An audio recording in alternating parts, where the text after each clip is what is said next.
après-midi avec notre public. Et voilà, nous sommes en compagnie, mesdames et messieurs, de quelques membres du ministère de l'Éducation nationale. On vous remercie infiniment d'avoir accepté de participer à cette émission et on souhaiterait saluer le chef de la délégation, le responsable, M. Lansina Keita. Il est chargé de communication, il a seulement 12 ans. Qu'est-ce qu'il est brillant!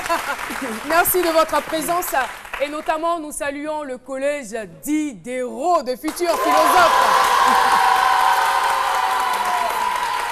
Et la responsable, c'est Mahan JC, non c'est plutôt monsieur Mahan Jean-Claude. JC c'est Jean-Claude, non? Vous êtes éducateur. Merci de votre présence, merci beaucoup. Et on n'oublie pas le prolongement de la Caro Gang, le fan club, c'est midi. De part et d'autre. Voilà. Et voilà, avec elle, rien ne se perd, tout se forme, tout se fait et se transforme. C'est Jessica Bombo, on la retrouve dans Fallait y penser.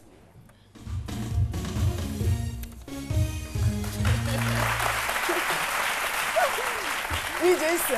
Alors aujourd'hui, j'ai dit qu'on allait parler du revêtement mural, que tout le monde connaît sous le nom de papier peint. Alors, le papier peint signe son grand retour, mais pendant longtemps, c'était un peu considéré comme étant kitsch, parce que les imprimés étaient un peu, on retrouvait des fleurs, on retrouvait un peu des dessins pas très tendance, et les gens avaient beaucoup de mal avec ce qu'on appelle le papier peint. Donc vous allez voir ici en image, la première image de ce que nous on appelait le papier peint à l'époque et que les gens ne voulaient surtout pas voir. Donc aujourd'hui, le papier peint revient, mais vraiment plus tendance que jamais, tout simplement parce que déjà c'est très facile à poser, ça vous permet vraiment de changer d'univers quand vous voulez. Donc ça c'était le papier peint d'avant, hein, que les gens n'aimaient pas trop parce que voilà, il y a beaucoup de fleurs. Fallait vraiment, ça c'était avant, fallait vraiment aimer. Mais il y a encore des personnes jusqu'aujourd'hui qui adorent ce papier peint là. Par contre, maintenant il signe son grand retour avec ce qu'on appelle le papier peint trompe-œil.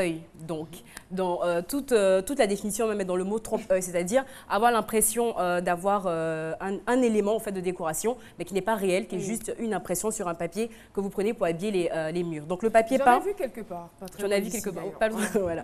Le papier peint déjà permet, en fait, si vous avez ce qu'on appelle des imperfections au niveau de vos murs, ça va permettre en fait de camoufler ces imperfections-là. Donc là, par exemple, on a l'impression que c'est une brique, que ce sont des briques rouges, mais c'est tout simplement du papier qu'on a juste collé sur un mur. Et ça fait très très joli, c'est très tendance. Donc il y a beaucoup de temps. Vous pouvez essayer le boisé, vous pouvez essayer l'effet brique rouge comme ça, c'est très joli. L'effet mur un peu vieillot et tout ça. Tu as l'impression que tu habites dehors. Pardon?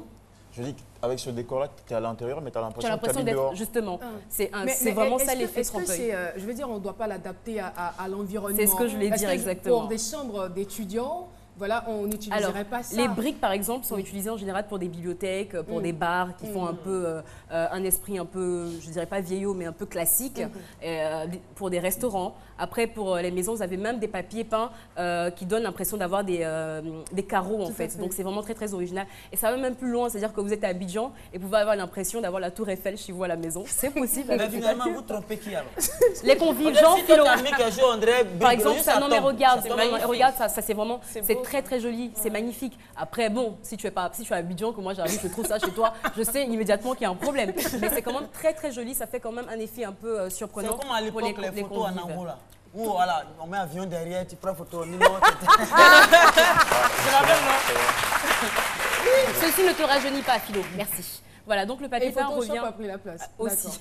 Ça revient de façon très tendance. Donc vous pouvez changer, ça dépend de l'univers dans lequel vous avez envie de vous retrouver. Si vous avez envie de vous retrouver dans un univers épuré, vous pouvez mettre le papier peint qui est adapté. Vous avez envie de vous retrouver, par exemple à Paris, vous pouvez utiliser un papier peint. Et puis il y a de plus en plus cet effet-là d'optique qu'on utilise pour les portes. À la place d'une porte, c'est-à-dire que vous allez habiller votre porte avec un papier peint, vous avez l'impression d'avoir un escalator, un ascenseur, parfois avoir un effet en fait d'infini dans votre pièce. Ça permet surtout de donner l'impression que la pièce est beaucoup plus grande. Par exemple, là, vous jouez vraiment sur les couleurs. On a l'impression que le salon se prolonge jusqu'à une profondeur au niveau de la couleur. C'est vraiment très, très pratique. Mais par contre, évidemment, quand vous utilisez un papier peint, il faut utiliser ce qu'on appelle des meubles qui vont avec. Si vous faites un salon avec une image derrière, c'est la plage. Bon, c'est un peu décalé, on ne comprend pas trop le tout. Donc, il faut vraiment trouver un thème, respecter le thème, que ce soit dans le papier peint, dans la décoration, dans les meubles qui vont avec. Et c'est vraiment ça qui va créer l'effet effet de surprise et qui est beaucoup plus joli. Merci beaucoup, Jessica.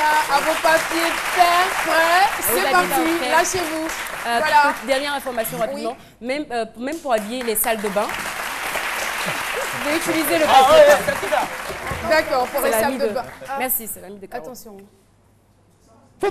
Voilà. Tu as quelle gamme? Qui est-ce? Ouais, bonjour tout le monde. C'est moi le Pancho Gâté, voilà. Je suis venu dans l'émission ce midi. Ouais. Je peux vous n'applaudissez pas quoi. Mais le micro là, c'est quelle histoire quoi? Voilà, viens le micro là. Oh. Attends. Ça marche. Ah, mais le micro là, c'est un micro. Ça marche, ça marche. Monsieur Trompette, ça ok. passe. Toi là, faut te calmer avec moi. Hein. Tu me connais? Est-ce que tu me connais? Est-ce que tu me connais? C'est toi qui t'appelles Philo, non? Moi, c'est Pancho le Gâté. Si tu me connais pas, il faut me demander après. Tu vas voir ce que tu fais. Là, je suis beaucoup de problèmes. Hein. C'est pas un méchant Dieu là, il y a longtemps, il a mis ça dehors. Je ne connais pas, mais tu connais. Lui, les gâtés, moi, c'est arrangé. Allô? Ouais, monsieur, c'est comment? Ouais, non, attends, pour pas ça, c'est mon enfant dans mon école. Parce que si tu chasses mon enfant, qu'est-ce que son avenir va devenir? Ah, c'est pas le gâté. Hein? Mais c'est pas pour spotter, pardon. Je sais que tu es à l'école, je sais. Mais tu sais qu'aujourd'hui, la jeunesse d'ivoirienne, c'est l'école. Si tu mets mon enfant dehors, tu vois, ça va devenir bizarre de mon avenir. Tu vois, non?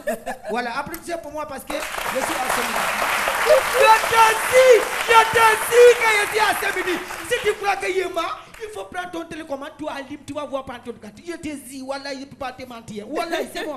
Hein? Non, tu vas avec des guerres là, ils vont te donner, je te dis. Il faut appeler tout le monde, tu vas demander, je suis à Semini. Ouais. Je te dis, il faut prendre ton télécommande, tu appuies, tu vas voir partout le gâteau. Ma vie, c'est guerre. Bravo. Bravo, Pancho le Gâter. À l'état civil, c'est Dago Aristide Ouais, Dali. ça c'est le nom de BT. Ouais, ouais. BT Aristide, quoi. Maman, applaudissez. Quand tu vas être là dans Dieu pour t'applaudir, quoi. Chaque fois applaudissez, tu es là dans Dieu. Alors, Pancho, on va te passer. Eh, faut te Mugabe, moi. D'accord.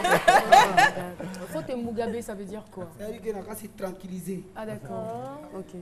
Merci beaucoup. Alors, Pancho le Gâter, il faut dire que c'est un humoriste. Hein. Et il est aussi artiste, musicien, n'est-ce pas? Ouais, ça c'est ma base, maman. Ah, c'est moi qui chante Kutata. Non, non, merci. Merci beaucoup. Vas-y, chap.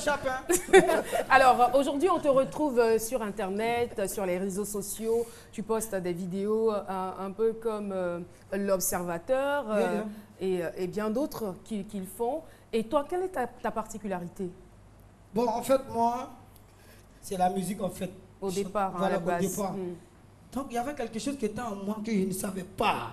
C'est grâce par le canal de Roland Le Penguis. Il m'a dit, petit, toi tu dois faire un mouvement que tout le monde doit te regarder. Il dit, ah, moi si je suis pas allé à l'école pour faire film. Il ne connaît pas. Il dit, pour faire quoi? Il dit, non, moi je ne suis pas allé à l'école pour tourner film. Il dit, non. C'est que tu... faut te calmer. C'est pas à toi il parle. Hein. C'est pas à toi il parle. Mais pourquoi tu lui en veux? Non, mais pourquoi lui aussi m'en veut? Il est prêt pour moi, Et c'est comme ça, maman. Et c'est comme ça, je suis allé tourner le film. Et puis il est déjà full. Quand il a fini de déjà full, il dit, ah, c'est qu'il y a talent à moi. Moi aussi, j'ai commencé à faire mes gigas. Sur les Facebook, et puis mon téléphone, le jazz, j'ai commencé à faire les vidéos. Mais c'est des sujets, quoi. C'est les sujets naturels, quoi. Pas quel genre de sujet, par exemple? Bon, genre comme ça, moi, ma femme ici quittait le Sénégal, il ne connaît personne. On est venu. Un peu, on a fait un magasin. Il vend chaîne, il vend bague, il vend bazin. Tu sais, dans la vie de l'homme, il y a les moments difficiles. Tout à fait. Puis il y a les bons moments. Bon, aujourd'hui, c'est gâté pour moi. Qui doit être près de moi? C'est Aminata. C'est clair. Mais Aminata n'est plus là. Et tu penses que si elle gagne là, quoi, elle va revenir à accepter. Fou, il m'en veut. Voilà.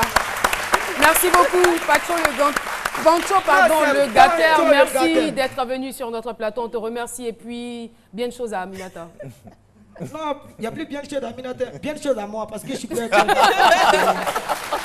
Merci, que Dieu vous bénisse. Voilà, c'est Pancho le Gâter. À très bientôt. Voilà. Et oui, c'était donc un gros brin d'humour, permettez-moi à l'expression dans cette émission. Eh bien, nous allons partir pour un sujet un peu plus sérieux, l'ascenseur. Stop à la mauvaise. Point d'exclamation. Point d'exclamation ou point de suspension. On retrouve seulement Nadiani Diarra. C'est parti.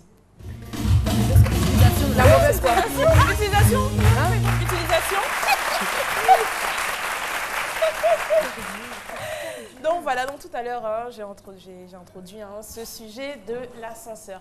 Ah, l'ascenseur. Alors, bon déjà, quand on attend l'ascenseur, parce que j'ai suivi une scène la dernière fois, là, il fallait que j'en parle.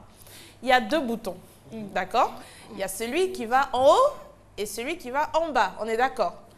Bon, si vous voulez monter, vous appuyez celui qui va en haut et si vous voulez descendre, celui qui va en bas. Mais on constate... Enfin, celui qui descend. Oui, celui qui la flèche qui descend. D'accord. Mais nous constatons qu'il y a certaines personnes, peut-être qui ne savent pas l'utiliser, mais qui, parce qu'en fait, il y a un écran, il y a un tout petit écran des fois en haut sur l'ascenseur qui indique l'étage auquel l'ascenseur se trouve. Donc, par exemple, si vous êtes au niveau 0, que l'ascenseur il se trouve au 5, en fait, ils appuient la flèche qui descend. Parce que pour eux, ils appellent l'ascenseur en fait pour qu'il descende. Est-ce que vous comprenez? C'est vrai. Voilà. Ou alors, quand l'ascenseur est au sous-sol, que vous êtes au 0, ils vont appeler la flèche qui monte pour appeler l'ascenseur pour que l'ascenseur monte, en fait. Alors que non, pas du tout. Vous appuyez juste le bouton de où vous voulez aller. Si vous voulez monter, vous appuyez je monte. Si vous voulez descendre, vous appuyez la flèche qui descend. Voilà, ça au moins c'est clair maintenant. J'espère que je vais plus voir ce genre de choses-là. Moi, j'ai trop fait ça. Donc, et également, quand vous êtes dans le hall, que vous attendez un ascenseur, ne vous tenez pas devant la porte. Laissez l'allée devant l'ascenseur libre, mettez-vous sur la droite ou un peu plus loin, parce que ceux qui vont sortir, vous allez les gêner. Donc, laissez tout le monde sortir avant, tranquillement, avant de vous engager à l'intérieur. Ça ne sert à rien, comme on dit, il y en a qui aiment grouper dès que les gens sortent là. Non, attendez calmement. Et également, est-ce que vous devez tenir la porte à quelqu'un qui est en train d'arriver? C'est-à-dire, vous voyez quelqu'un qui arrive, est-ce que je dois tenir la porte ou non? Bon, il y en a qui ne savent pas trop. Alors, il y a 2 cas.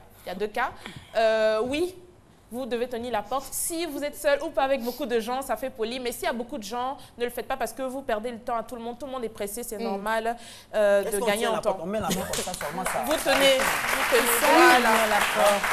Et bon, alors...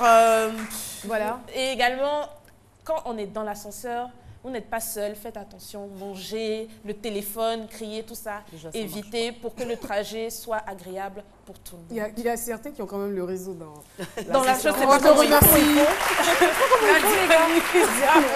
Merci beaucoup. Une autre page pub et puis on se retrouve pour la dernière ligne droite.